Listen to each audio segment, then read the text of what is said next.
From our Las Vegas studios, this is Beat the Odds. Sponsored by Superbook at the Westgate Las Vegas Resort and Casino. And powered by SportsGrid.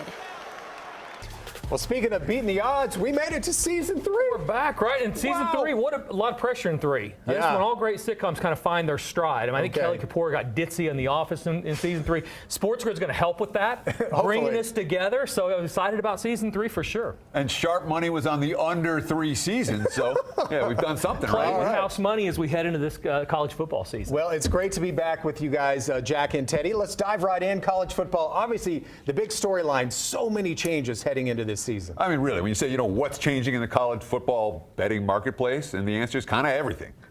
Yes, the game is still the same, but the conferences are very different, and the matchups are really going to be different this year. The Big 12 adding Arizona, Arizona State, Colorado, and Utah. The Big 10 adding USC, UCLA, Oregon, and Washington.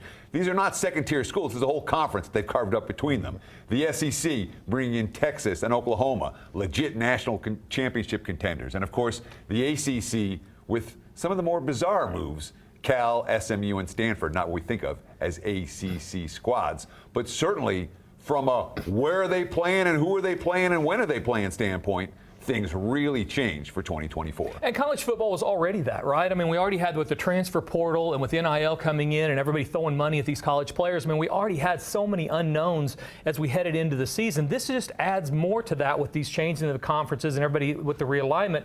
The good news is we can get out in front of this. We can actually make money because the line setters also are playing catch up. There's a learning curve with all these different teams and different players. So it's what can we find that's consistent early or at least earlier than the line setters can find.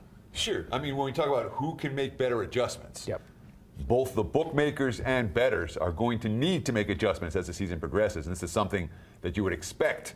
The person or people who adjust better are going to make money this college football season.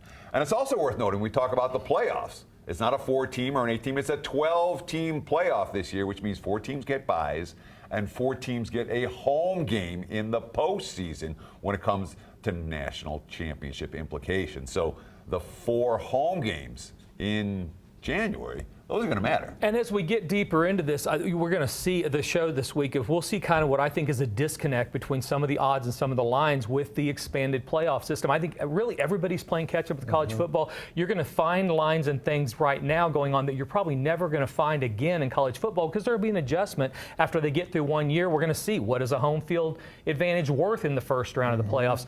How are these new conferences settling in? What are those odds and how do they relate as you go into the playoff if you can get there? So a lot of different things to talk about, so many opportunities to make money. We're excited about it. And when one of my bookmaker friends said, basically, nobody knows squadoosh when it comes to this season. And that's the truth of it.